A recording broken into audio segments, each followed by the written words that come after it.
The views and opinions expressed by the program host do not necessarily state or reflect the official views and position of Sunshine Radio DZR 1026 Manila, Suarosug Media Corporation, and Sunshine Media Network International. Para sa Diyos at ang Pilipinas nating mahal. Kailangan yung tayuan yung prinsipyo. Kailangan nandudong ka lagi sa tama. Para ito sa mga tunay na lalaban para sa bayan. Pagkamali, banatan. Pero pag tama naman, palakpakan natin. Yan ang banatero, walang inuurungan. Pag tama, palakpakan. Pag mali ay babanatan. Yan ang banateros, boses ng ordinaryong Pilipino. Banateros ay walang makakaawan. Yan ang banateros, walang inuurungan. Pag tama, palakpakan. Pag mali ay babanatan. Yan ang banateros, boses ng ordinaryong Pilipino. Banateros ay walang makakaawan.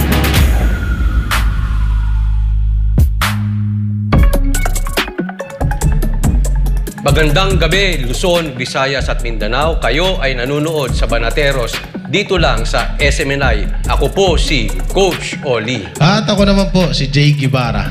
Ako naman si Master Judea. Ako naman po si Brother Sabilers Danchan. At ako naman po si Boss Dada. Nako, magandang gabi sa lahat ng mga Banateros worldwide at syempre yung mga nanonood dito sa mga YouTube channels ng SMNI.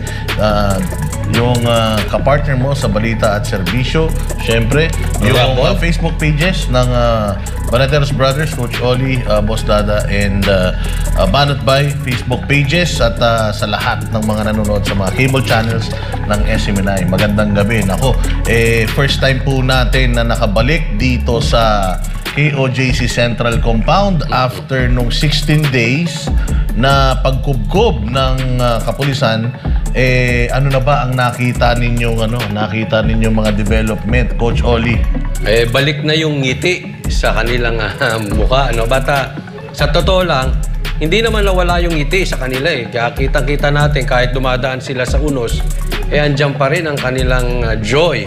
Yan po talagang prutas ng Espiritu Santo. Kaya kitang-kita natin sa kanilang galawan na sila talaga ay napakaganda ng kanilang training and napakalinis na mga partners, no?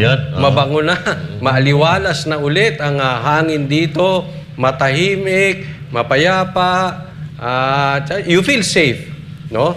Kaya, at pati dito sa studio na to na ilang beses binalik-balikan, akala natin ay hindi na tayo makakapag-Banateros dito. Pero maraming salamat sa Diyos at ayun, we are here. In time din ito, Coach Oli, para sa celebration ng KOJC bukas. Ano pala yung okasyon ng KOJC bukas? Yung Sunship. Sunship. Bukas po yan. Marami pong mga delegates from other countries, yung mga KLCs sa ibang bansa ang pupunta rito para makiselebrate. Grabe, no? Parang last week nagsiselebrate lang sila kahit nandito police. Ngayon magsiselebrate na naman sila pero kagandahan, wala na yung mga police dito. Jay Guevara, ano mga napansin mo nung iyong pagpasok dito? Yun nga, talagang alam naman natin na payapa talaga na dito sa KOJC. Yun nga lang, nung dumating ang mga pulis at namalagi sila dito at ngayon ay nakakatuwa dahil wala na nga sila, mas lalong payapa ang nakikita na natin at talagang yung ngiti ng mga member. At yung linis kasi kanina nakita namin yung mga yung mga bulaklak nga pinagtatanggal na sa mga yan katulad niya yung mga nasa puno na yan wala na yun ngayon dahil parang yan ang ginawang tapunan ng mga basura ng mga pulis dito. Dinuduraan pa yan. Dinuduraan at may mga upos pa daw ng sigarilyo. Kaya yun, pinagtatanggal at pinagpapalitan. At may, grabe no, ultimong bulaklak na parang talagang nasaktan dahil naglanta. Nalanta yung mga bulaklak. Kaya ang ginawa na lang ay pinalitan na lang hulat at yung iba kung kaya pang patabayin or buhayin, yun ang ginawa ng mga workers dito sa KOJC compound. At yun, napakabilis mga Banateros, napakabilis ng paggawa nila ng pag-renovate, ayos nila ng mga sinira ng mga pulis dito sa loob ng KOJC. Abangan nyo yan sa mga vlogs namin kasi ipupuntahan namin at ibablog namin, no? So kayo, Boss Dada, back to you. Isa pa, bago ko ibigay kay Master Judea, yung yung Waxies, balik na po sa kanilang 24-hour na operations kasi naantala yung operations yan dahil noong mga nandito yung mga kumubkob na PNP, hanggang 12 o'clock lang yan at saka pati yung mga supply ng tubig, hinaharang-harangan nila kaya talagang na-disrupt yung business ng Waxies. And ngayon, balik na po sila sa 24 oras at meron pong meron po sila sa GrabFood at ma-check nyo lang inyong mga app dito sa Davao, makakapagpa-deliver na kayo ulit 24 oras. Master Judea, ano ba mga napansin mo? Okay, so yan nga, sana tuloy-tuloy na ang development nitong Kingdom of Jesus Christ compound, no? At kanina, no, maiba na yung pakiramdam natin, mapayapa na, maaliwalas na, hindi katulad noong may mga pulis pa dito. Medyo may pakiramdam ka na galit, matatakot ka, may intimidate. Pero kanina pagpasok namin dito, talaga, nakapasok na yung natin, yung sasakyan ng walang umaharang at dire-diretso. At yung mga lagusan dito ay normal na din. At syempre, yung ang pinaka-importante, yung galaw ng mga Kingdom workers ay nakakagalaw na sila ng maayos. At yung ngiti sa kanilang mga labi at yung aliwalas ng mukha, yun ang nakita natin na talagang unti-unti nang naibabalik. Although, meron pang mga bakas na kahapon, katulad na sinabi ng ating mga partners na itong mga halaman, pati itong mga Bermuda grass ay talagang papalitan yan dahil nagkasira-sira ito at yung mga halaman na nasa paso, yung nandun sa upuan, no? Papalitan po yan. Ganyan po nila inaalagaan itong Kingdom compound, Kingdom of Jesus Christ compound at sana hindi na po uli mangyari yung katulad na nangyayari dahil ito po ay lagi nating sinasabi, ito po ay banal na lugar. Ito po ang kanilang tirahan, ito po ang kanilang dalanginan na kanila po itong iginagalang. At nakita natin yung cathedral kanina, yung cathedral na sinalaula, pinagbubutas yung sahig at pinagbubutas yung dingding ay binaklas na po ng tuluyan lahat ng nandyan, papalitan po yan ng bago dahil ayaw po ng mga dito ng mga tao dito na nakakakita ng bakas ng nakaraan, bakas ng karahasan. So pag nakikita na kasi nila pag nagtira ka dyan ng patsi-patsi, yung mga butas-butas, pag nakita yan ng Kingdom members, maaalala pa rin nila yung nakaraan, yung nangyari. Unlike doon sa binabago lahat, ay wala kang makikitang bakas, talagang patuloy na makaka-recover at makakapag-move on ang lahat ng KOJC workers at pati na rin yung mga katulad natin ng mga vloggers na pumapasok dito dahil tayo ay talaga namang na-experience natin lahat ng pangyayari mula day 1 hanggang sa ngayon and hopefully, no? Hindi na mangyari ulit ito, hindi lang sa KOJC, at pati na rin sa ibang mga sekta o bang relihiyon. Sana ito po ay hindi na mangyari dahil ito po ay pinagbabawal sa batas. Kahit nga gera, hindi dapat nilulusob ang bahay-sambahan ng kahit anong sekta pa man yan. So, nagpapasalamat tayo at natapos na yung pakikipaglaban. At sa bagay, sabi nga, ito ang tunay na laban, nagsisimula pa lang. At maraming salamat sa mga sumusuporta sa amin at lalo-lalo na sa mga sumusuporta sa Kingdom of Jesus Christ. Sabi nga natin bukas, Master Judea, meron silang sonship, yung gaganaping isang malaking event. Sayang lang, ako hinayang na hinayang doon sa mga delegates na maagang nakapag-book ng kanilang flight dahil a-attend doon sa yung 39th year anniversary, yung Passover. Imbis na sana kasi minsan na makauwi yung mga OFW natin imbis sana nakapunta sila dito at nakapag-enjoy. 2 weeks na nandito yung mga police, actually more than 16 days sila nandito. Yung mga delegates natin na lalong-lalo na yung mga leaders ng KLCs abroad, imbis magpakasaya dito, nagbantay, magdamag sa init ng araw. So talagang ang laki ng mga bagay na nasakripisyo dahil dito sa maling pagsiserve ng warrant of arrest dito sa Kingdom Compound. Danchan, anong iyong mga natunghayan? Yes, una, nakita ko dito mga kabayan, yung fight the good fight of faith. na nakita ko sa ating mga member ng mga taga Kingdom of Jesus Christ. Alos nasabi na ho ng ating mga kasamahan yung pong pagbabago, at yung bakas ng karahasan ay hindi na po natin gustong balikan, at nakita po natin nanunumbalik po yung amoy po ng halimuyak ng mga bulaklak dito. Hindi kamukha nung nandito pa yung mga kapulisan, talaga hong napakaiba ang amoy. Pero isang bagay lang po ang nakita ko rito, kamukha nang na-quote ko, ito ay quote din po ni Apostle Paul at ni Pastor.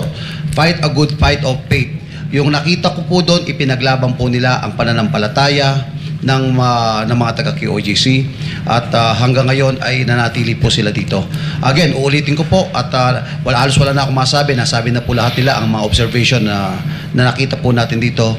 Ang masasabi ko lang siguro ang panghuli ay ang pananampalataya po ay hindi po natinag sa kabila po ng rumargas ang bagyo na dulot po ng dilubyo, na dulot po ng mga Philippine National Police, na natili pong matatag at malakas ang bawat miyembro po ng Kingdom of Jesus Christ na turo po ni Pastor Apollo Carion Kibuloy.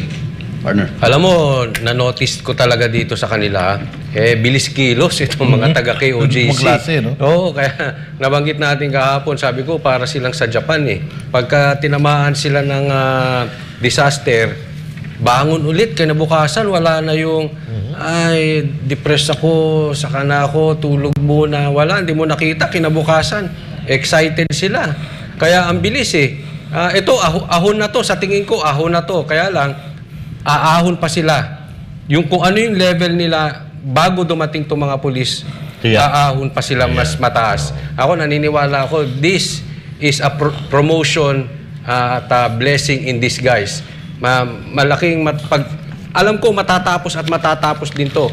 Pinakamatagal nito 2028. At pag natapos na yung problema natin sa politika, naku, napakagandang bisitahin itong KOJC. Yun. Alam mo, hindi. Madagdagan ko. Kasi, bago ko ibigay sa'yo, kung itong mga taga-KOJC, Jay at saka Coach Oli, mga partners, yung mga tao rito, nasa gobyerno, maunlad ang gobyerno, no? Walang walang sinasayang na oras. Mantakin mo, ilang araw lang tayo nawala dito, 2 araw lang pagbalik natin dito, parang mas maganda pa yung Kingdom compound ngayon, Parang walang nangyari. And balita ko yung kanilang katedral, mukhang ready na para sa kanilang celebration bukas. Samantalang 16 days na binalahura ito ng mga kapulisan noong kinubkob nila ito. And Jay Guevara, meron ka pang may sasabihin? Sana yung mga nasira at yung mga nagastos, sana pa idagdag sa kaso ni Torre, no?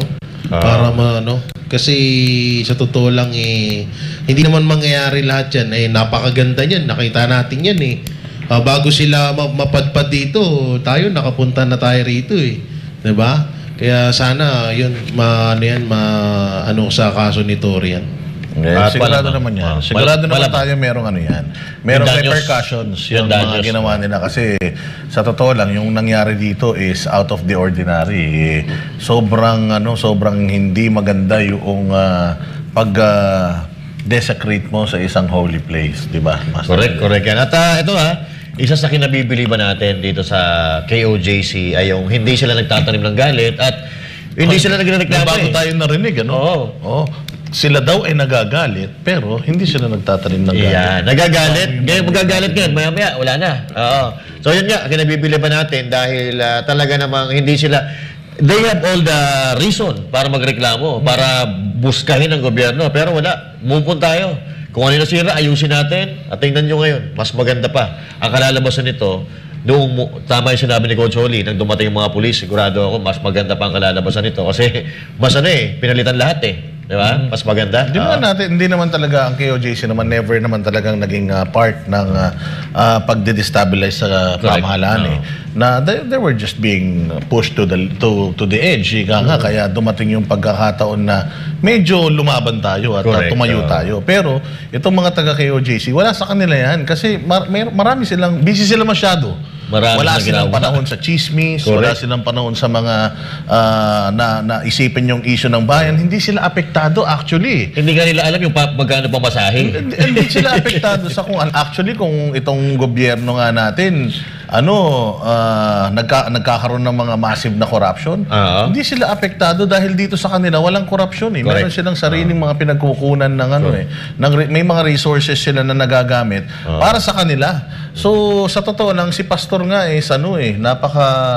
kumbaga sobrang bait nga ni pastor na pwede namang sila na lang yung magtamasa nung ginhawa, karangyaan, biyaya ng Panginoon. Pero isinishare pa nila sa iba, di ba? Kinuwento nga natin, yung airport sila pala nag-landscape dyan. Yes. NTF-ELCAC, 1 billion ang ginastos nila para yung mga rebelde, labanan ang mga rebelde, and so on and so forth. So, wala. Itong KOJC, nasa sila ang gusto nila is nation building. Nation building. Ayaw nila nung makialam sa mga chismis na ikapapahamak din ng kapwa natin Pilipino kasi they're too busy para isipin lahat ng yan.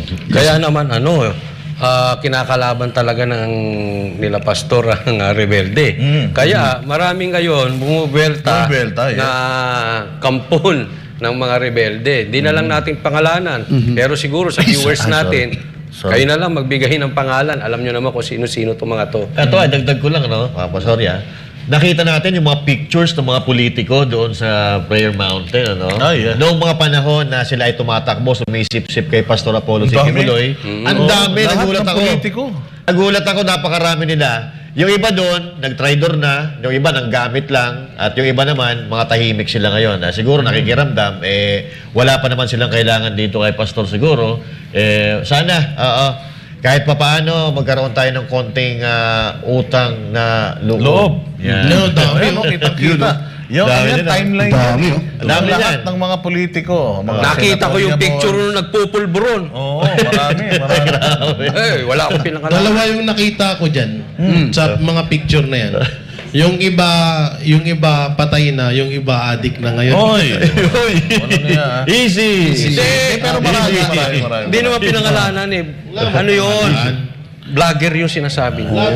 Vision Earth tayo daw. Ito ay opinion ng Banateros walang labas dito ang KOJC. Kasi syempre kami, hindi naman kami taga rito. So meron sila dyang wall kung saan nandiyan yung mga politiko, personalities na nagpunta rito para magpa-picture kay Pastor Apollo Kibuloy. Siguro yung iba dyan humingi ng basbas, humingi ng suporta. Pero makikita mo sa ngayon parang iilan-ilan lang yung yung mga masasabi nating nasa tabi pa din ni Pastor. Yes, rejoinder lang ako sa sinabi nyo about doon po kay dito sa nakita ko sa mga members. Dito po natin makikita kung ano po ang itinuro ni Pastor Apollo Kibuloy sa mga membro. Hindi po sila nagtanim ng sama ng loob. Even Jesus Christ nagalit pero hindi nagkasala. Sa nakita ko po dito sa loob, dito mo makikita ang isang leader kung gaano kabuti, kung gaano kahusay at kung papaano niya tinuruan ang bawat miyembro dito na ngayon ay nakikita natin, Boss Dada, Coach Oli. Nakita niyo kung gaano ka-humble ang mga tao dito. Hindi nagbago. Although may mga dilubyo dumating dito, pero nakita mo pa rin sila, nakangiti pa rin sila. Di ba?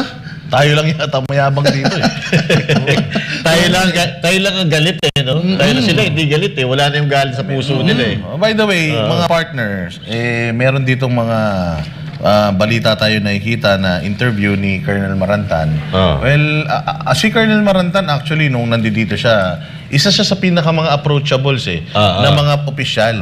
Hindi natin alam bakit ganun si Colonel Marantan, pero may mga interview siya ngayon.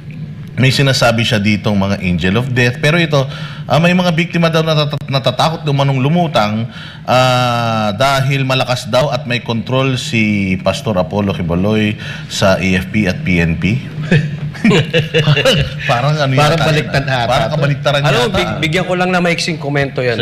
Kung totoo yung angel of death na yan, ang daming patay dito. Meron daw, ito Coach, dagdag ko, meron siyang trained armed men who is protecting him. Wow. ROTC yun.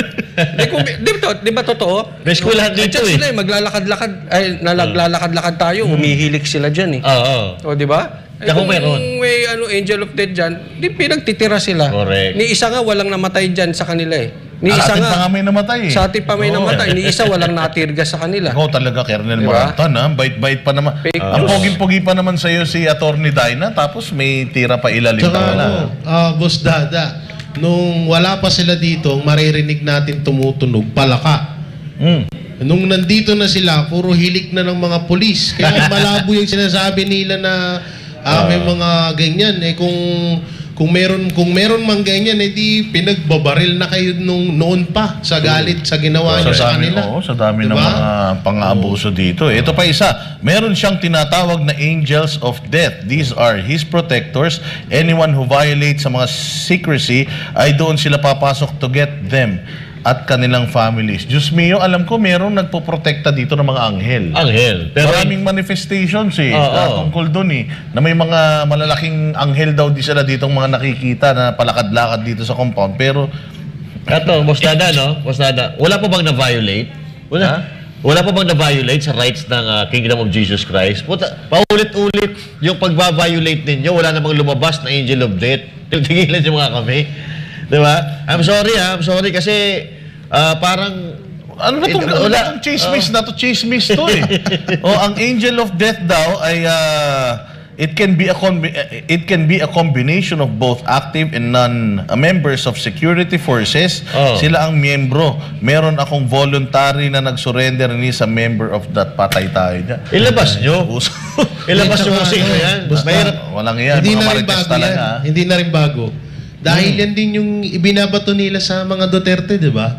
Na may mga anong tawag nila doon sa sa army na yun? DDS. Ano yan? Duterte. Duterte Squad ba? Hindi Duterte na bago Squad. yan eh.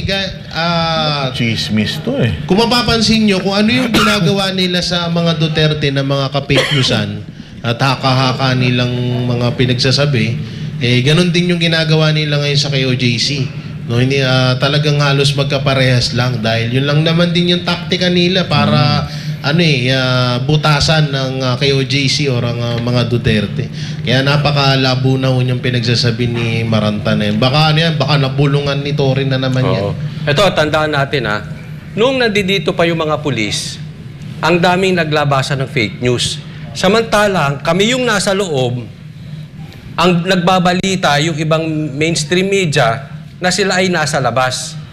Kung tayo ngayon, yung issue, yung balita ay nasa loob, na fake news pa nila, saan katutak ang fake news? Ngayon pa kayang nasa labas at wala tayo doon, walang bantay, sila-sila na lang. Lahat ng sasabihin nila doon, guaranteed yan. Karamihan dyan. Sa 10, 11 dyan, fake news. Ano ba? Lahat na lang ibibintang yan ako Hindi ako baka mamaya pati pagpatay kay Ninoy Aquino dito ibintang. Tatawa nga ako pag nakikita ko to kasi alam mo Marantan, kailangan maglabas ka ng ebidensya tungkol dito kasi baka mamaya niyan nananaginip ka lang kasi usong-uso yan. Bago mo reaksyonan, sabi dito, malaki ang grupo nila to my understanding. So sa pagkakaintindi niya, walang hiya. Baka naman ano mo lang to baka naman napanood mo lang sa TV to, Colonel Marantan Sabi niya dito, Pastor Quiboloy bought firearms para sa kanila. Ito ang latest firearms na hindi naman sinurrender sa amin. Parang Parang ito yung yung putol-putol at mahirap idugtong na istorya ng isang testigo na meron daw tawag dito, may mansyon, katabi ng tent. Wala naman tayo nakitang tent na katabi ng mansyon. At ang akala ko, yung mga marites sa kanto lang ang nagchichismis. Ngayon pala, pati pulis, nagchichismis. So now, Sir, Marantan, sabi mo, may sumuko sa inyo. Baka pwede naman po papitsa ng mukha niyan or pangalan o sumuko sa inyo na sinasabi na membro ng Angels of Death. Ngayon ko lang narinig to. Kahit sa libro, hindi ko nakikita to. Sa Biblia, hindi ko nakikita to Ano na naman to mga gawa-gawa natin, sir? Dito po sa loob, sir, kami po yung naka-experience, nakakita ng lahat ng nangyayari dito. Kung may sinasabi po kayong mga angels of death, di sana marami ng death dito, maraming namatay sa mga kapulisan dahil mga natutulog lang dyan, yung mga baril nagkakalat lang dyan. So now, Parang fake news ata yan, sir. Oo, pulis ho tayo. Dapat ang pinapakalat natin, totoo. Hindi po chismis. 16 days kayo nandirito. Wala kayo natagpuan kahit na isang bala man lang. Tapos sinasabi mo na mayroong private army na may mga baril at kung ano-ano pa. Ito, sorry, dugtungan ko lang. Boss Dada, siguro kaya sinasabi na may private army, may ROTC. Lalahanin natin, may school po dito. Pwede sila mag-ROTC. May school dito eh. Wala namang problema siguro doon kung mag-ROTC sila. Di ba? Unahin ko lang ito mga partners, Coach Oli, Boss Dada, Mas Judea, Sir Bro J. Angels of Death, 7 millions to 8 millions members of Kingdom of Jesus Christ. Meron na po pala kayong doktrina ng Angels of Death. Hindi alam ng 7 to 8 millions na member ng KOJC. Kasi panibagong doktrina ito, bagong turo ito eh. Pangalawa, yung sinasabi po ng ni Colonel Marantan na may mga panibago na lumutang na mga witness at nagte-testify against Pastor Apollo Quiboloy. Sir, hindi lang po dito at napakarami, merong Amanda, merong alias Rene na puro sinungaling. Huwag nyo na pong dagdagan, sir. Huwag nyo nang dagdagan itong mga false witness na ito. Maalala natin na itong si Torre ay pumunta rito sa loob ng KOJC. Very malicious Boss Dada, mantakin nyo yung merito ng kaso pinag-uusapan instead to serve the arrest warrant.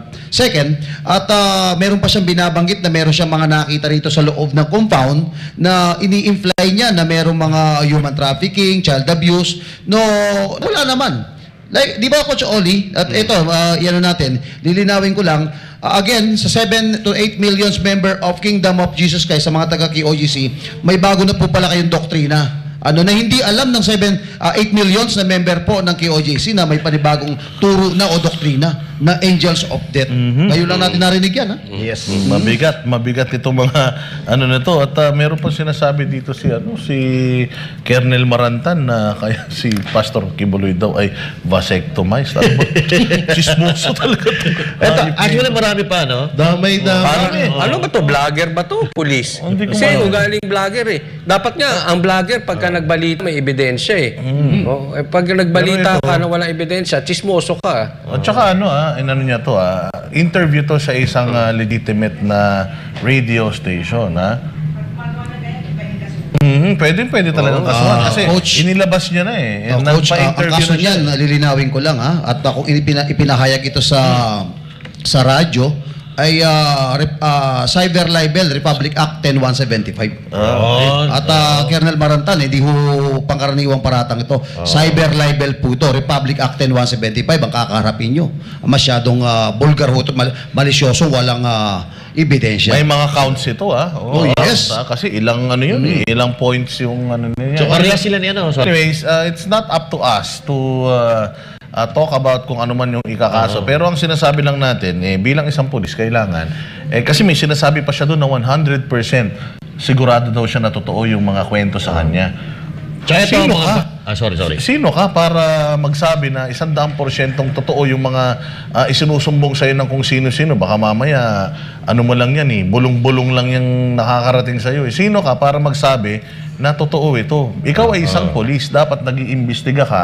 Hindi ka judge para magsabi na totoo ito, hindi ba? Wala ka sa posisyon para dyan. Coach, dadag ko lang ito, basta Coach. Parang nagkaroon ng, sa Senado, may Risa Hontivero. Sa Kapulisan, mayroong Marantan.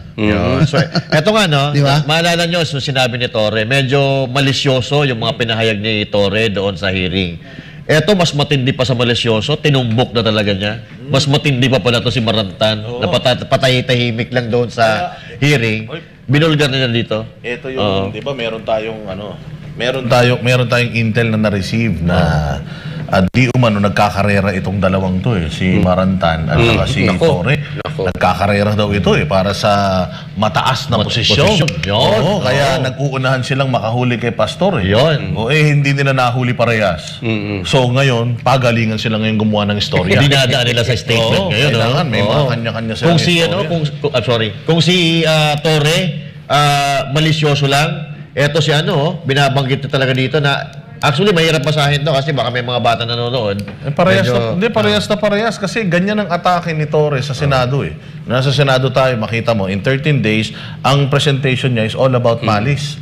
Yung kanyang pagpuposition, nung kanyang, nung kanyang presentation, puro mali siya. Aba, hindi nagpatalo si Maranta. Boss, pwede magtanong, boss na? Tinodo niya. Boss na, pwede po ako magtanong. Doon ba sa statement ni Maranta? In a form of question yan. In a form of question, Okay. sa iyo, baka ma-libel ako dito, ma-cyber libel ako. Doon ba sa sinabi ni Marantan ay gumagamit siya ng salitang di umano o allegedly? Wala. Talagang direktang tinutumbok niya itong si itong mga kabataan na to ay talagang biktima ng child abuse, talagang 100% biktima sila. Alam ko pagka police ka usually sa report nila lagi mayroong mga alleged allegedly. Wala. Sabi nga niya, 100%. I'm 100% sure. Totoo itong mga sinasabi. Jay, Guevara, kaibigan mo yan eh. Di ba? Kanya-kanya silang version no? Kung si Torre tumatagos-tagos daw, si Marantan may angel of death. Talagang may mga parang may mga sapak sa kukote itong mga to.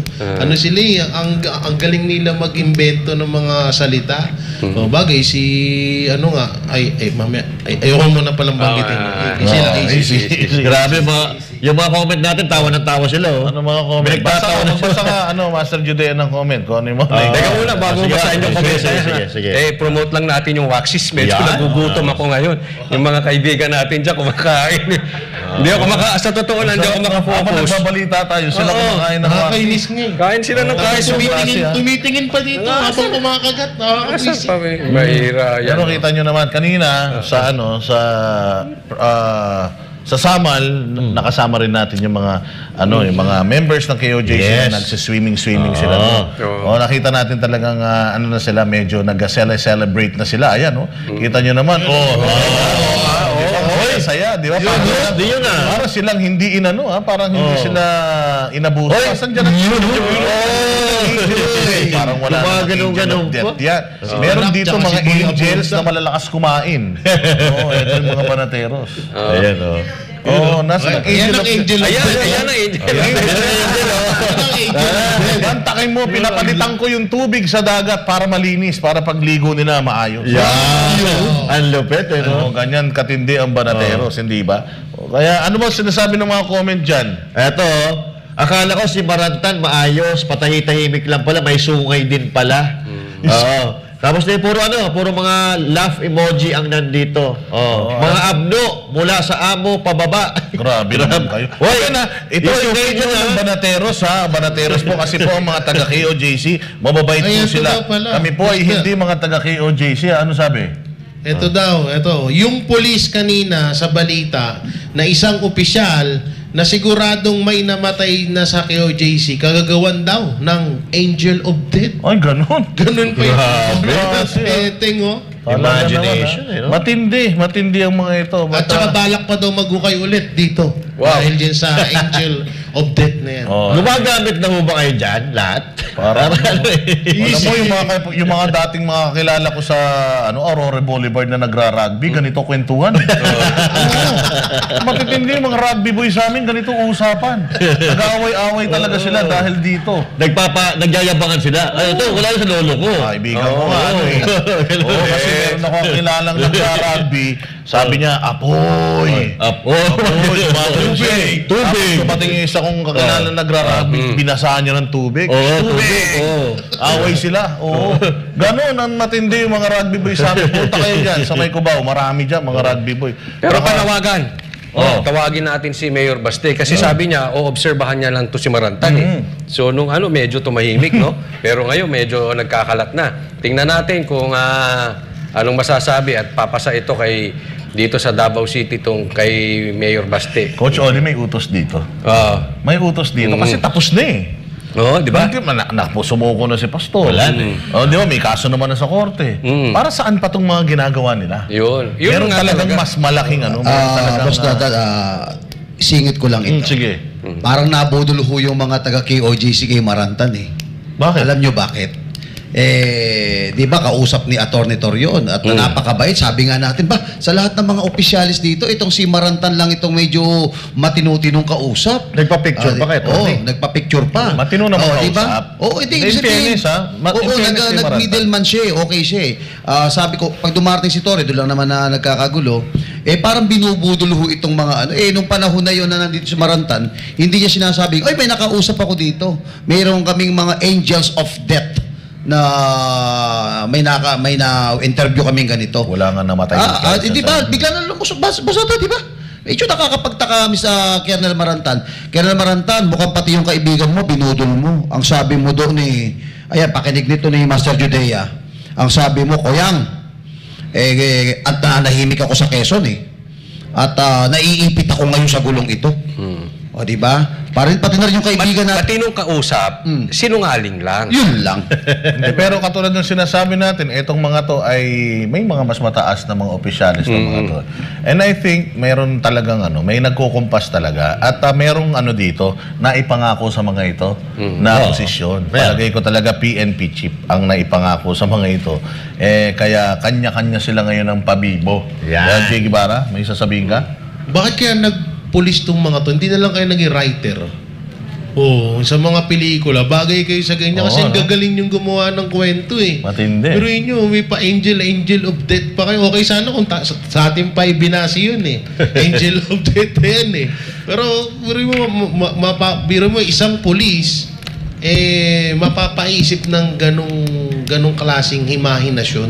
Diba? Parang first time, parang talaga mga partner, wala namang walang ibang tinuturo dito kundi salita ng Panginoon, pagmamahal. May angel of death. Nung araw na paalis kayo, sana wala nagpapasalamat sa inyo. Lahat ng taga rito, kahit na binalahuran niyo yung mga tao rito, niyayakap yung mga pulis ninyo. Di ba? Lahat yan, nung nagkakamayan, nag-iiyakan, marami. Mantakin mo, lumalabas yung mga polis, pinapasalamatan ng mga members. Correct. Ay, alam ko na, Boss D. Alam ko na tinuturing na angel of death ni Marantan. Yung mga pulis. Kasi gawain ng angel of death yung gawain ginawa dito ng mga kapulisan. Pwede. Parang ni Angel of Death, Angel Bad Breath. Kasi 16 days ka ba naman dito, bad breath ka na talaga Nag-iwan pa daw ng basuka dun sa kingdom. Pati daw mga inidoro pinalitan. Katulad yung mga taga-kingdom. Yung inidoro dito pinalitan. Kasi inupuan daw yun ng mga satanas Kaya pinalitan. Pinalitan lahat. Yung mga halaman, nahingahan na yan ng mga demonyo. Kaya palitan na yan. Kailangan. Kasi sana nga ma-experience pa natin yung kanilang re-resecrate, yung pagpapahid nila ng langis sa buong compound. Ay, sana. Kaya lang, palagay ko baka siguro i-schedule ng matindi yan. Pero, ayun, mapunta tayo sa ibang balita. Naku po, Inday Sara. Ito na. Wag na tayo sa kwentong barbero. Alam mo, ito si Abalos, sinasabi niya, kwentong barbero, kotsero. Ano tawag kaya niyan sa mga kwento nito ni Marantan? Parang kwentong bangag. Chismis Chismis lang. Anyways, dito na tayo kay Inday Sara. Ayan, narinig nyo naman siguro kung ano yung mga nangyayari ngayon. Si Inday Sara, kinaltasan ng at least 70% ba yung tinanggal doon sa kanyang budget? 700 million na lang yata yung natira. Baka pampasweldo na lang yan sa mga tauhan niya. Anong masasabi nyo dyan, Coach Oli? Zero na. Sana nga siniro na Siniro na. Nahiya pa sila. Ganyan din naman ang patutunguhan yan Pero antayin natin kasi magagalit na talaga ang taong bayan. Isipin mo, pagdating kay Sara, tinitipid siya. Tapos yung ginastos ng mga pulis dito, doon na lang, pasahod, etc., finokus, parang yung security. Tinanggalan ng security si BP Sara dahil kailangan lang ng madagdagan ng mga pulis, yung pala, dito lang sasayangin. Ganito rin sa budget, di ba? Pero sige, meron tayong balita tungkol dyan Ayan, tuluyan nang tinapyas ng Kamara ang panukalang higit 2 bilyong pisong budget ng Office of the Vice President para sa susunod na taon. Pero nauna rito, ipinunto ni VP Sara Duterte na handa siya at ang kanyang tanggapan kahit patanggalan ng pondo ang OVP. Narito ang balita ni Val Divina Gracia. Inirekomenda na ng House Budget Committee ang pagtapya sa panukalang pondo ng Office of the Vice President para sa susunod na taon. Sinabi ni House Appropriations Senior Vice Chair Stella Kimbo, mula sa hiling na higit 2 bilyong pisong pondo ng OVP, magiging higit 700 milyong piso na lamang ang ilalaan sa OVP para sa 2025. Ibig sabihin, nasa halos 1.3 bilyong piso ang tinapyas ng komite mula sa OVP budget. At ang natapyas na budget ay ililipat umano sa Department of Social Welfare and Development at Department of Health. Gagamitin ito para sa assistance to individuals in crisis situation at medical assistance for indigent and financially incapacitated patients. Kung maaalala, hindi sinipot ng OVP sa pangunguna ni Vice President Sara Duterte ang pangalawang pagdinig para sa budget nito sa 2025. Sa isa ring interview, sinabi ni VP Sara na handa ito sakaling hindi siya bigyan ng pondo sa susunod na taon. Handa ako sa Office of the Vice President na magtrabaho kahit walang budget. Maliit lang yung opisina namin, maliit lang yung operations namin, kaya kayang-kaya namin na magtrabaho kahit walang budget. Gaya naman ng sinabi ng pangalawang Pangulo, naniniwala si dating Chief Presidential Legal Counsel Attorney Salvador Panelo na may pagpapatuloy ng OVP ang kanilang trabaho kahit sa kakarampot na pondo. Hindi, wala yun eh. Kahit na walang budget, tatrabaho. Kaya ang kagandahan dito. Kaya mahal ito ng taong bayan. Correct. Walang agenda eh. Walang agenda siya. Samantala, politika naman ang nakikitang dahilan ni Attorney Panelo kung bakit ginigipit ang budget ng OVP. Siya ang target ng House of Representatives. At ang lahat ng yan geared towards 2028. Kaya wag na ko kayong umasa na hindi siya titigilan. Talagang tuloy-tuloy yan. Para sa Diyos at sa Pilipinas kong mahal, ako si Valdivina Gracia. SMNI News. Ayan. Akala siguro ng Akala siguro ng kamera. Akala siguro ng kamera itong si Inday Sara patay gutom sa pera, no? Oo, hindi katulad nitong co-chairman nitong committee na to na may mga lumalabas sa TikTok, lintik. Ang mga designer bags, designer clothes. Wow. Oo, antindi saan nang galing pinambibili nyo yan? O dapat magkaroon ng lifestyle check, no, sa lahat ng mga kawani ng pamahalaan, no? Tapos i-record kung ano yung mga mamahalin na mga gamit na nakikita in public kasi syempre ang public office is a public trust, ika nga. Kailangan kayo transparent kayo sa lahat ng mga alam niyo sila ko lang bago ka si PRD katulad ng sinasabi ko. May si Basti Duterte merong sasakyan na ibinigay sa kanya yung isang endorsement niya dahil syempre siya doon may kontrata siya doon na i-endorse siya nitong produkto na to. Binigyan siya ng isang mamahaling sasakyan. Nung nakita ni PRD na ginagamit niya yung sasakyan na yun, pinagalitan niya si Mayor Basti. Sabi niya, "Uy, ano yan? Kanina yan? Sa'yo yan? Iyan mo yan. Huwag mong gagamitin yan, ibenta mo yan." Kasi pangit na nakikita ng mga tao na nasa pamahalaan tayo, tapos namumuhay tayo ng marangya. Ganon ang disiplina ni PRD. Right there and then, si Mayor Baste, binenta yung yung sasakyan na yun. Meron pa siyang isang sasakyan na binigay din sa kanya ng isang supporter, pero ibinabalik niya yun dahil nagalit din si PRD. Isoli mo yan kung kanino man ibinabalik niya, ayaw nang tanggapin netong nagbigay sa kanya dahil binigay na sa kanya sports car to. Ang ginawa ni Mayor Baste, binili ng ambulansya, pinamigay sa mga mga barangay dito sa Davao. Ganyan ang mga Duterte. Kaya kung sisiraan niyo yung mga Duterte, baka naman pwede wag sa corruption at saka sa droga. Kasi nilalabanan nga nila yan nung panahon nga nila nawala yan Nawala nga kayong mga kurakong nung panahon ni Duterte. Ngayon nga lang kayo ulit nagsibalik dahil panahon na yata ng mga kriminal ngayon, kaya nandiyan na naman kayo Coach Oli. Tama. Si Boss Dada, ang galing talaga. Pag Duterte ang pag-uusapan, excuse me, wag yung tungkol sa corruption. Alam naman ng mga Pilipino yan Ang galit lang talaga sa mga Duterte, yung mga adik. Diretsuhin na natin. Kasi talagang sinugpo nila yan. Drugs, corruption, at saka itong mga rebelde. Yan talagang tatak Duterte yan. Di na natin may aalis yan. Kaya itong mga sinabi ni Attorney Panelo, nakakalungkot, pero naniniwala ako doon.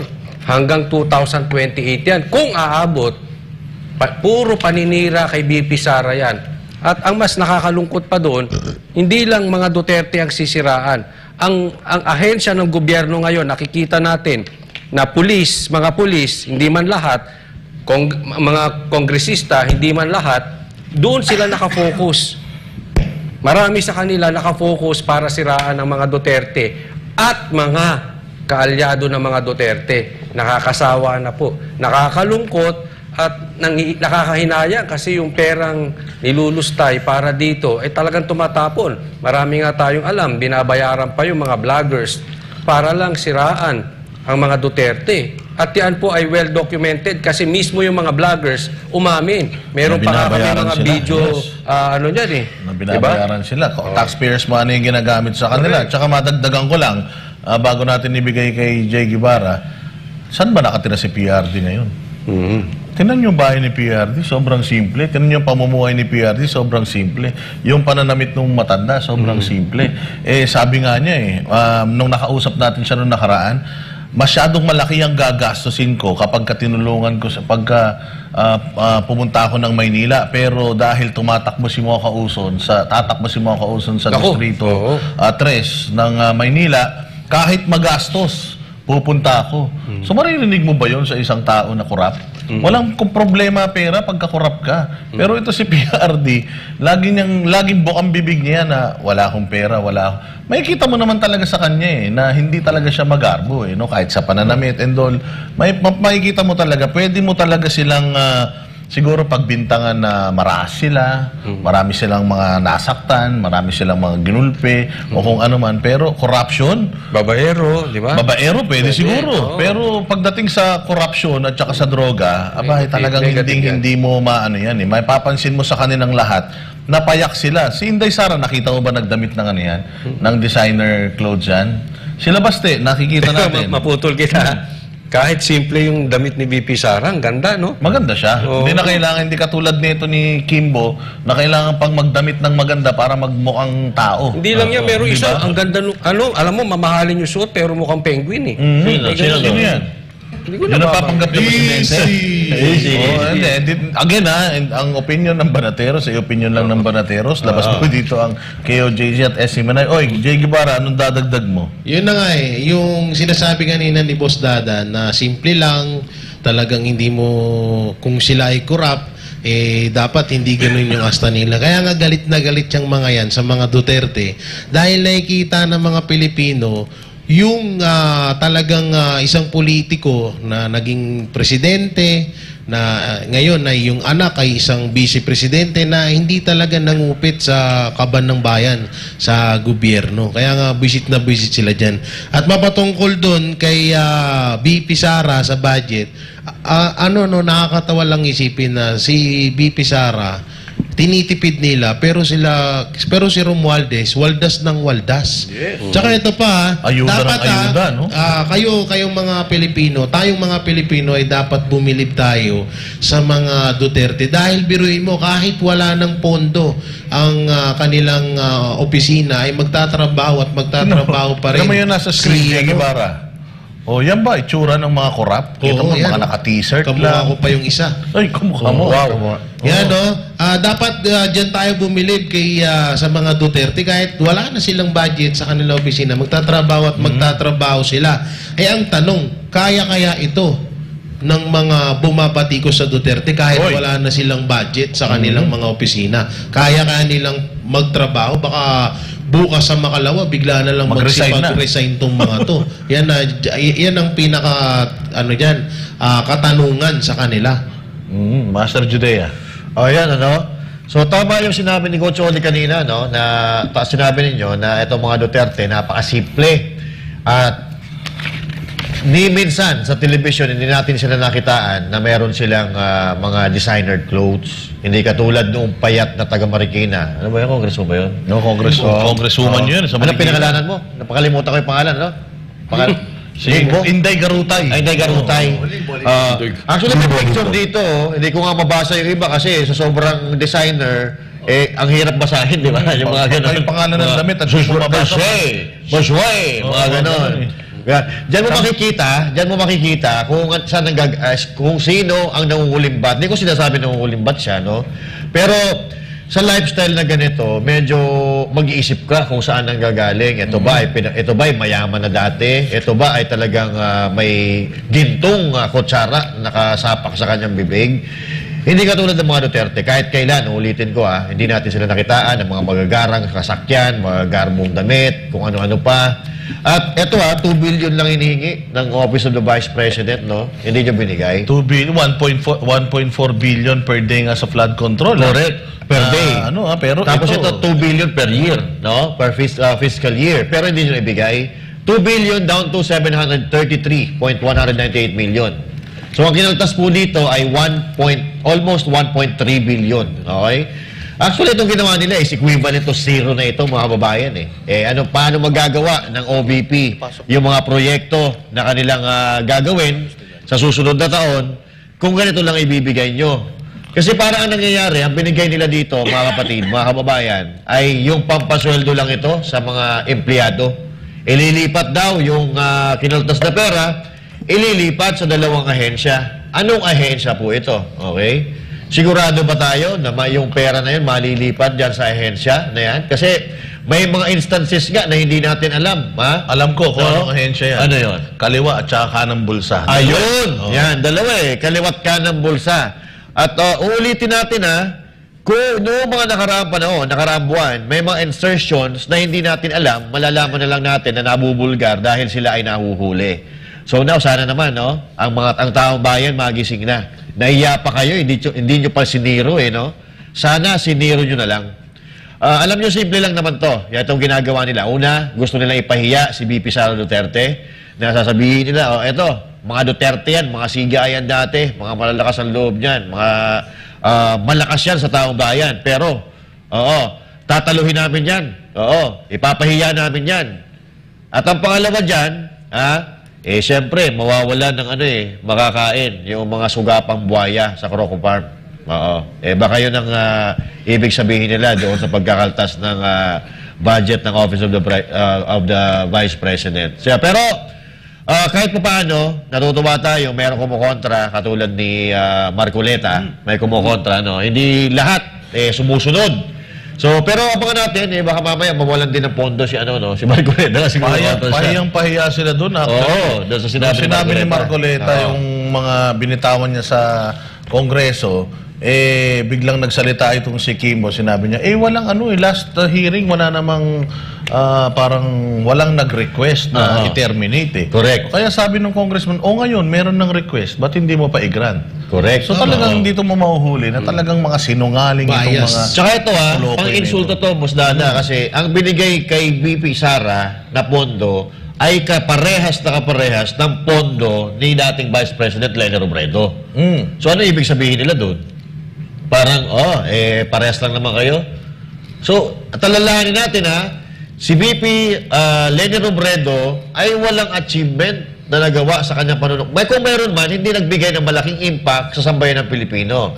Pero si VP Sara Duterte, number 1, na pinagkakatiwalaan, na nagtatrabaho sa gobyerno, mga leader natin. At yung ahensya na inahawakan niya, number 1 din. Diba? So, bakit po ipaparehas nung kay Leni Robredo? Parang gusto talaga ipahiya. Yung parang ilagay si VP Sara sa spotlight. Kahit nga zero, sabi niya okay lang so 700 million. Is greater than zero. So, makikita ninyo, magpe-perform si Inday kahit walang budget. Danchan. Yes, at una, balik natin doon sa usapin ng kay VP Sara. Linawin natin ano ba issue rito. Ang issue rito ay budget ng Office of the Vice President. Ngayon, ano ang mga katanungan doon? Ang mga katanungan doon ay patungkol sa 125 million. So, nonsense. So, anong ibig sabihin nito? Ito yung tinatawag na old tradition, corruption, na hindi pa rin nagbabago hanggang ngayon. Isa. Pangalawa, ito yung pamamaraan nila para pabagsakin ang isang Inday Sara Duterte, Vice Presidente, dahil hanggang ngayon alam naman natin kung sino yung talagang gusto makipagkompetensya dito, kahit makita natin sa rating na hindi nakikita sa rating, pinakahuli nga no? So makikita natin, kapag tinanggalan mo ng budget, Coach Oli, Boss Dada, itong Office of the Vice President, hindi makakapag-function ito ng matino. At yun ang gustong gawin nila, na iparalyze nila ang trabaho ng Office of the Vice President at walang accomplishment. Pero pag-usapan natin ito, Coach Oli, Pastor Judea, pag-usapan natin ito. Ito yung pinakamalupit dito. Yung 70% na kinaltas to 30%, alam mo ng problema to, bakit kinaltasan ito? Ang pinag-uusapan dito ay si Eddie. Si Eddie. Eddie, papaano siya? Papaano ako? Di ba? Yung porsyento, naalala ko ito, hindi pwedeng magsinungaling ito. Itong kamukha lang itong bibigay kong jurisprudence, kailan lang ito sa DBM. Sa DBM, may kumausap sa akin to, Coach Oli, Banateros. Kinausap ako ng mga ito at sinabi sa akin na marami ka bang kakilala na mayor sa Mindanao? Sabi ko, marami. Pagawan mo sila ng resolution. Pagkatapos, isubmit mo sa akin, ipapasok natin sa DBM, kami na ang magpapalabas ng proyekto, kaltasan natin siya ng 5%, 5%, 5%. So, yun ang ibig ko sabihin, Boss Dada. Etong kay Inday Sarang ito, hindi kasi siya pumayag sa korupsyon, kaya kinaltasan siya. Pangalawa, at kung kakaltasan naman siya, isa itong bitag, isa itong trap. Saan mo pag ito inaudit ito, saan napunta yung 100 yung kabuuang pera mo? Pa-audit natin. Masisira lang yung mga proyekto, Posada. Kaya ito, maliwanag ito, na trap kay BP Sara ito, kung kinagat niya ito, kulang ang perang ibibigay niya at papagawa niya sa mga dapat niyang pagawa. So, madali siyang masilo o mabintag para mapaalis ang pwesto, Posada, Pocholi. Actually, yun daw kanilang kinaltas dahil daw sa duplication. Parang dinuduplicate daw ng Office of the Vice President yung mga meron naman ng aktibong ganitong mga programa. Bakit yung Tingog Party List? Walang ginawa yung Tingog Party List kundi mamigay ng ayuda. Trabaho ng DSWD yung pamimigay ng ayuda. Hindi ba? Pero kinokumpara actually ng Tingog Party List yung kanilang opisina sa OVP, malayong-malayo. Tingog Party List, ilan ba bumoto sa inyo? Ilan ba bumoto kay Inday Sara? Hindi po magkaparehas ang function ng Tingog Party List at ang OVP. Ibang-iba po. At pangalawa po ang OVP sa pinakamataas na posisyon sa Pilipinas na a heartbeat away, pwedeng maging presidente si Inday Sara. Kaya naman maganda tong balita na ito, dapat mapanood natin to. Sa kabila ng tensyon sa pagitan ng Office of the Vice President at Kamara, ay naniniwala ang Senado na imposibleng magkaroon ng zero budget ang opisina ni Vice President Sara Duterte para sa taong 2025. Batay daw kasi sa tradisyon ng Kongreso ay malabo itong mangyari. Si Troy Gomez magbabalita. Kami po ay Sa gitna ng alitan ng Office of the Vice President at House of Representatives o Kamara, ay sinabi ni Senate President Francis Chis Escudero na malabo na magkaroon ng zero budget ang OVP. Ipinunto ni Escudero na bagamat nasa Kongreso ang power of the purse, ay sa haba ng kanyang panunungkulan bilang mambabatas ay di kailanman ito nangyari.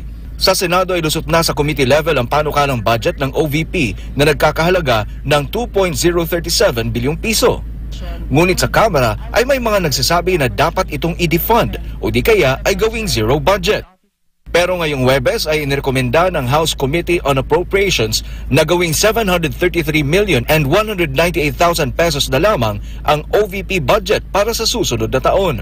Nasa 1,293,159,000 ang total ng kanilang tinanggal mula sa orihinal na panukalang budget ng OVP na nakapaloob sa National Expenditure Program.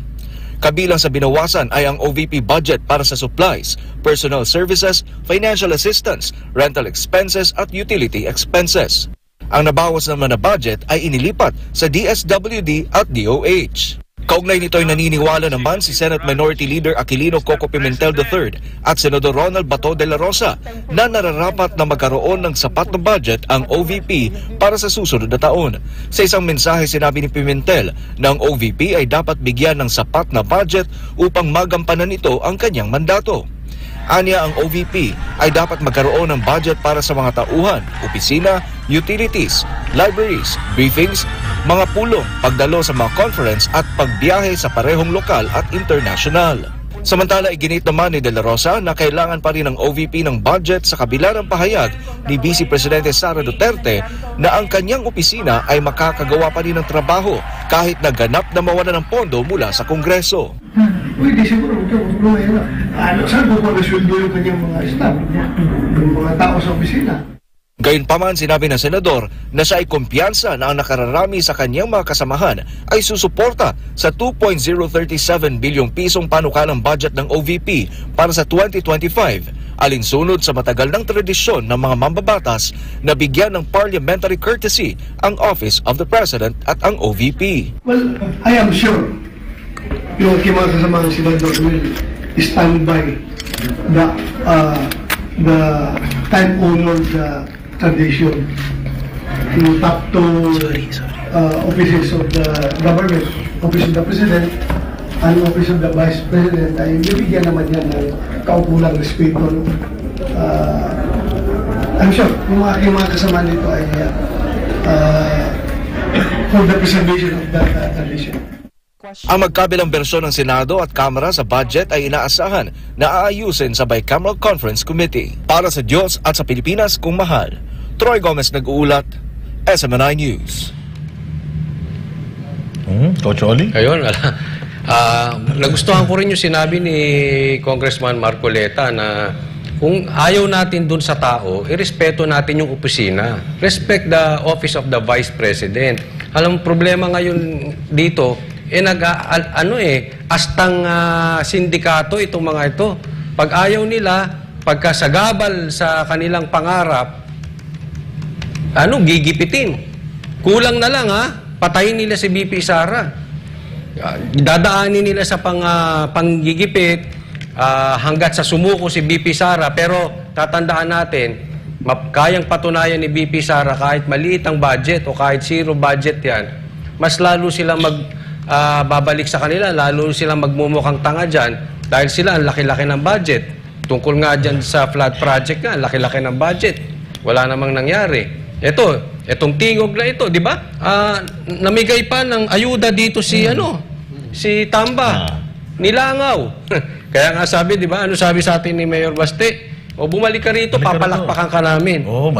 Mayabang ka pala dalhin mo ulit dito, doble. Sabi nga niya, buwan-buwan, gawin mo. Total, mayabang ka. Pera rin naman ng taong bayan yung pinamimigay ninyo, feeling ninyo, galing sa mga bulsa ninyo. Punta kayo ulit dito. Yun ang sinabi niya. Isipin mo, ang daming binahakong sa lugar. Pero dito sila namigay ng ayuda. Pero matatalino mga tiga Davao. Yun ang sinabi talaga. Kahit ako yung mga nasasakyan kong Grab, sinasabi nila, hindi, Duterte kami. Yung mga yan, kasi nadadaanan namin yan yung lugar nila. Yung mga yan, kukuha lang yan. Siyempre, mamimigay na ayuda. Pero ang puso ng mga taga Davao, na kay Duterte. Alam mo, minsan nga nakakaawa na to sila Tambay dahil yung kanilang mga pinagagawa, napaka-desperate. No? Kahit nga sabihin natin, walang Duterte sa mundo, etong si Tamba, hindi rin ito mananalo. Walang pag-asa. Kaya ewan ko na lang kung hindi ka pa matauhan. Pero sana, ito'y panawagan sa ating mga kababayang Pilipino. Kitang-kita naman natin Sana gumising na po tayo. Kitang-kita lahat ng nangyayari ngayon, lahat ng galawan, politically motivated. O, di ba? Saan ka nakakita ng ganyang administrasyon? Ngayon lang, partners. Jay. Yun. Bali, so matatandaan natin na yung ginagawa ngayon kay BP Sara, ay ganyan na ganyan din yung ginawa nila noon nung siya pa ay DepEd Secretary. So, ginipit nila ng paulit-ulit hanggang sa talagang nagkatotoo na yung kagustuhan ng mga anti-Duterte na umalis si BP Sara bilang DepEd Secretary. So, ngayon, ginagawa nila yun ulit parang gusto nila ulit na sumuko si BP Sara bilang vice presidente. At alam naman natin kung sino na yung papalit diyan kapag nagkataon at kung mangyari man yun. At alam naman natin na hindi naman mangyayari yun. No? At ito pa yung pinakamalala dito. Kung sino pa yung vice president, siya pa yung palaging kine-question yung kanyang budget, kine-question, palagi siyang ginigipit. Pero ang pinakatanong dito, bakit yung House Speaker nga na si Martin Romualdez na napakalaki ng budget na ibinibigay sa kanya, ba't hindi kine-question yun ng mga kongresista? Bakit hindi yun ba't hindi yun sinisilip? At saka bakit mas pinapayagan natin na mas magkaroon ng malaking budget etong si House Speaker Martin Romualdez kesa sa ating Vice President na alam naman natin na ito yung pangalawang pinuno ng bansa ng Pilipinas at wala sa kalingkingan yung boto nito, yung boto ni Martin Romualdez sa boto ni BP Sara ng taong bayan. Kaya nakakapagtaka lang na grabe nilang walang yain si BP Sara pero si Martin Romualdez hinahayaan nilang magwaldas ng pera. Boss Dada? Ayan, Master Judea, meron kang gustong idagdag? Okay, so ayuda. Mukhang nauubos yung pera natin dito sa ayuda. At balikan ko muna si Stella Kimbo, no? Diyan sa tumira kami sa Marikina, siguro mga 10 years kami tumira sa Marikina. Talagang susubaybayan namin ang takbo ng politika diyan sa Marikina. Etong si Marcy Teodoro diyan sa Marikina, napakasimple. Kabaliktaran itong mga Kimbo na talaga namang medyo may pagka-alta sosyedad ang mga datingan. Nakikita nyo naman, si Stella Kimbo. At meron nga ako nakita kanina, mga Hermes ang gamit, mga low pullover, that cost hundreds of thousand pesos kada isang damit, isang bag, isang kwintas, that worth hundreds of thousand pesos. Samantalang, dyan sa Marikina, ang dami dyan ng mga lugar na sa tuwing umuulan, kahit konting ulan, binabaha. Papayag ho ba kayo na ganyan? Na yung kongresista ninyo, yung relo, ang ganda. Yung kongresista ninyo, buhay reyna, buhay prinsesa.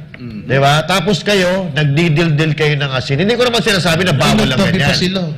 Hindi ko sinasabi na bawal ang ganyan, na bawal kang bumili. Pero sana, huwag mo na i-float. Pupunta ka sa mga lugar-lugar dyan sa bayan mo, tapos nakaganyan kang damit.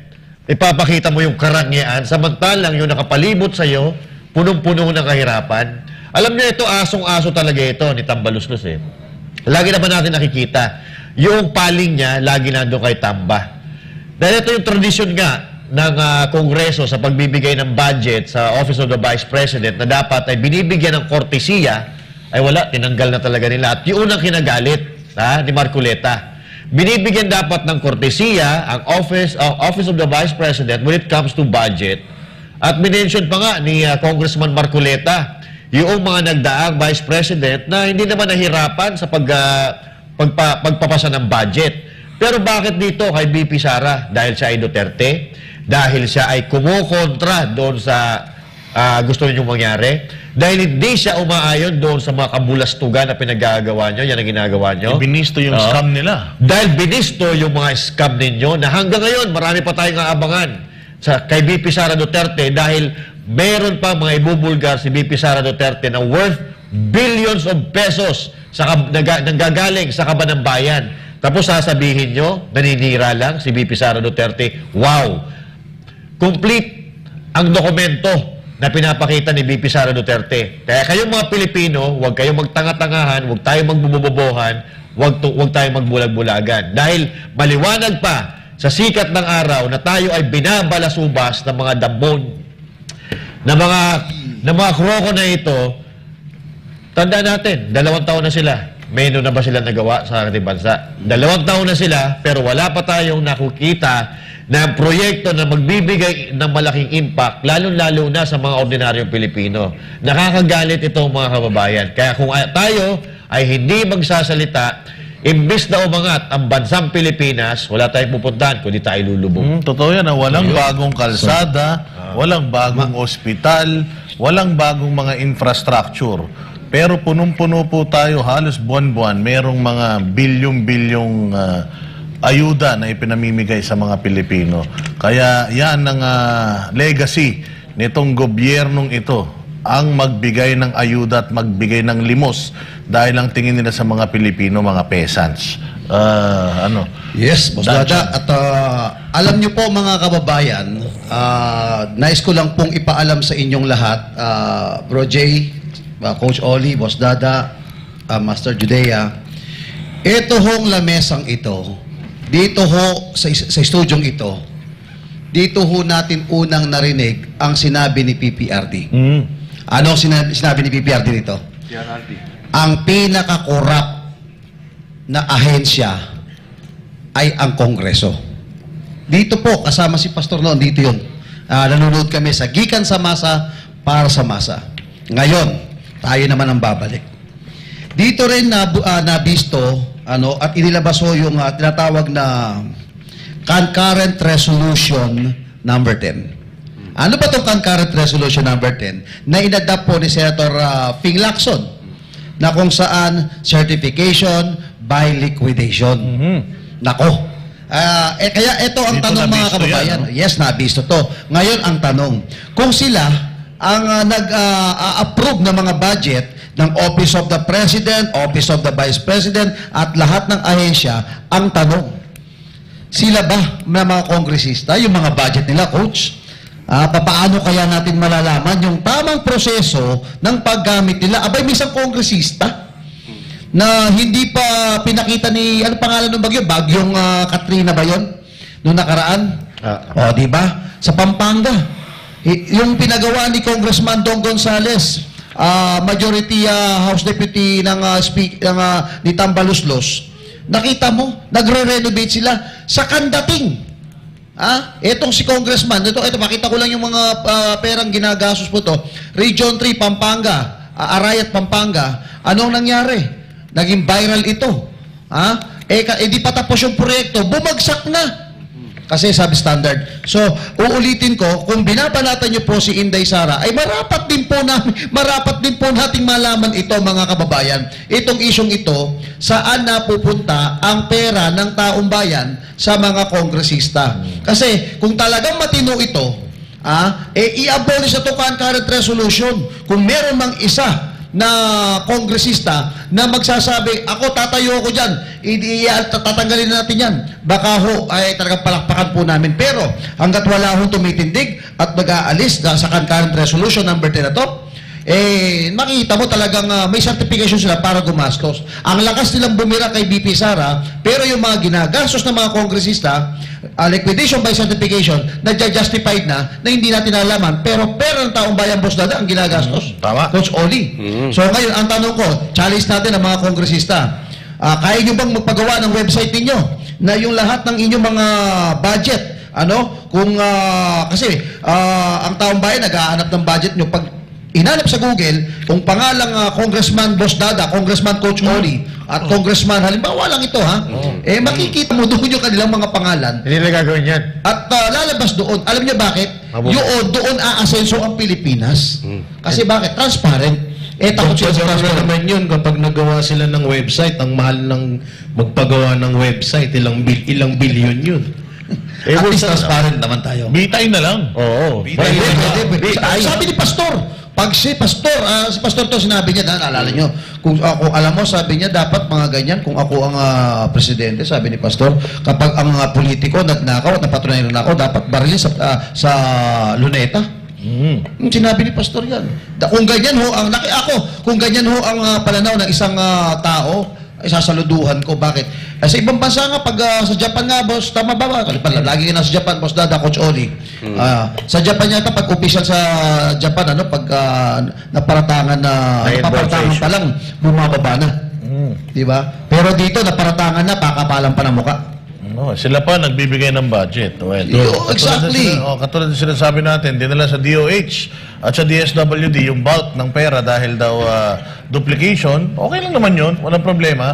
Pero katulad ng sinasabi kasi ni Inday Sara, napakahirap nilang humingi ng budget dito sa DSWD at sa iba pang mga ahensya kasi nga pinupolitika. Pagka Duterte, wag bigyan yan. Pero kapag party list, bigay ng pera para meron silang pang-ayuda. Isa pa, nung panahon ni PRD, mga bossing, itong si Leni Robredo, walang kahirap-hirap. Kahit na sobrang critical si Leni Robredo to the point na para na siyang obstructionist, walang ginawang matino si PRD sa kanya, lahat kinontra niya. Never nahirapan si VP Leni Robredo sa pagpapa-approve ng kanyang budget. Marami din siyang mga duplications noong panahon niya. Marami din siyang mga pagbibigay ng ayuda, pero never pinahirapan ng Kongreso na majority mga Duterte supporters ng mga congressman at sa Senado. So, bakit ngayon dito sa panahon natin pinahihirapan ng VP ang Office of the Vice President, samantalang itong presidente naman, OP, yung budget ng OP, wala namang kahirap-hirap. Wala pa yatang 30 minutes, pumasa na agad yung budget ng presidente. Kung sinisilip natin yung budget ng OVP, duplications ng mga budget ng OVP, bakit hindi natin silipin lahat? Kasi kung may tradisyon na dapat hindi sinisilip yan, OP, OVP at saka ng Supreme Court, dapat nag-a-adhere tayo doon. Kasi yun nga yung tradisyon eh. O ngayon, kinaltas nila yung renta. Inalis nila kasi parang 48 million para sa renta. Alam naman natin na ang ginawa ni Inday Sara, inilapit niya yung mga offices ng OVP sa mga tao. Kasi dati pupunta ka sa pupunta ka dito sa Metro Manila para makahingi ka ng tulong sa Office of the Vice President. Pero ngayon ang ginawa ni Inday, inilapit niya yung mga satellite offices sa mga sa mga major cities para hindi na kayo pupunta sa sa Maynila para humingi ng tulong. So, tinanggalan mo ng renta. So, isasara natin lahat yun? Sayang naman yung effort, hindi ba? Sayang din naman yung kinonstruct natin ng mga offices na yan para kung hindi na natin kayang rentahan. O pangalawa, yung mga consultants, tinanggal. Samantalang kayo dyan, napakarami ninyong mga consultant, mga driver nyo nga, sabi nila consultant ang ang trabaho, pero driver lang. Kung may sweldo ng consultant, marami tayong mga naririnig na ganyan. Di ba? Tsaka, dito mo malalaman ngayon talaga ang Senado kung mayroon pa silang kapangyarihan. Kasi sa sinasabi ni Inday Sara, na-check ng Senado, pero pagdating ng BICAM, nasusunod pa rin ng Kongreso. Kasi sinasabi dito nila Coco Pimentel na mali itong ginawa ng Kongreso na kinaltasan yung budget ng OVP. Unang-una sa lahat, 2 billion lang hinihingi ng OVP. Ang budget ng, mas malaki pa yung budget ng flood control ng project natin per day. Billion. Billion, 1.4. So 2 araw na flood control project, na yun? Budget na ng OVP yun for the whole year. Di ba? So, dito talaga natin malalaman na yung pera ng Pilipinas napupunta sa mga walang kwentang bagay. Yung mga taong nagtatrabaho ng tapat, matataas ang trust rating, sila yung ayaw pagtrabahuin. So, talagang klaro ito na pananabutahe. Huwag na muna sa case of a sabotage. Kasi nga, ayaw nila na si Inday Sara mag-perform para makalimutan siya ng tao. Well, 32 million, yung kailangan yung burahin, yung mga memorya ng mga yan. Napakahirap, siya ang pinakamaraming boto na nag-garner. Itong mga mayayabang na congressman na to, wala. Kahit pag sumasamahin mo yung mga boto nila, hindi man mangangalahati sa mga bumoto kay Inday Sara. Itong boto na itong 2 tukmol na yan. Nakakabwisit ang boto ng 2. Kahit na pagdikit-dikitin mo yung mukha nila, i-times 2 mo pa. Party list. Ang liit-liit na tao yan, ang laki sumakmal. Easy. Ang liit na tao, pero ang laki sumakmal. Hindi, tsaka kita mo, sinabi niya kay Inday Sara na inaano lang nila. Guru brothers yan tao. Sinasabi niya na si Inday Sara daw ay dinidelay lang daw to or dinadivert lang. Kasi talagang peke daw yung war on drugs, peke daw yung fight for corruption ng kanyang tatay. At hindi daw nagpapapasok ito sa DepEd. Walang iya. Amantakin mo ilan yung trust rating niyan, taas, hindi pa siya nagpapapasok. Kung ito si Inday Sara pala, nagpapapasok pa. Lagpas na sa rating. Baka 700 ang rating niyan, no? Hindi na 100, matindi. Coach Oli. Pero ito si Speaker, nagiging kamukha niya na sa North Korea. Anong pangalan nun? Si Kim Jong-un. Nagiging hawig na lumalaki ng lumalaki. No? Kim Jong-un. Pero anyway, sa ating pagtatapos po, tungkol kay Pastor Kibuloy, ito ay nasa korte na. Huwag natin itong gawing trial by publicity. Ito po ang nagiging problema sa atin eh. Kaya nga tuloy yung iba, wala nang tiwala sa ahensya, tapos sasabihin ninyo, bakit hindi na lang sumuko? Ganyan po ang nangyayari ngayon. Di ba? Sige, okay. Susuko ka ba sa ganitong klase ng ating pamahalaan? Hayaan na natin, kung kayo ay merong paratang kay Pastor Kibuloy, I suggest, dalhin nyo sa korte. Huwag nyo dalhin sa media. Dahil hindi makakapagsalita yung tao, hindi makakasagot. At ang media naman ay balita ng balita kahit hindi confirm. Ang dami na pong lumabas na fake news ng ibang mainstream media. Di ba? So, tatandaan po natin, an accused is considered innocent until proven guilty. So, dalhin nyo sa tamang proseso. Ang nagiging problema natin, hindi na po tayo dumadaan sa due process. Yan po ay irespeto natin, igalang natin, wag po sa chismis natin dalahin. Ayan po at tayo magtatapos na, wag pong kakalimutan, ang Banateros, Monday to Friday, dito lang sa SMNI. Live po tayo, 8 p.m. Banateros, live ngayon from Davao. Ako po, si Coach Oli. At ako naman po, si Jay Guevara. Ako, si Master Judea. Ako po si Brother Sabelos Danchan. At ako naman po si Boss Dada. At ako naman po si Boss Dada para sa Diyos at Pilipinas nating mahal. Yun, waxis na. Yan o. Kain na na. Para sa Diyos at sa Pilipinas nating mahal. Kailangan yung tayuan yung prinsipyo. Kailangan nandudong ka lagi sa tama. Para ito sa mga tunay na lalaban sa bayan. Kamali, banatan. Pero pag tama naman, palakpakan natin. Yan ang Banateros, walang inuurungan. Pag tama palakpakan, pag mali ay babanatan.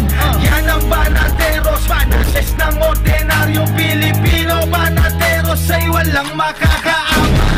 Yan ang Banateros, walang inuurungan. Pag tama palakpakan, pag mali ay babanatan. Yan ang Banateros, boses ng ordinaryong Pilipino. Banateros ay walang makakaawan.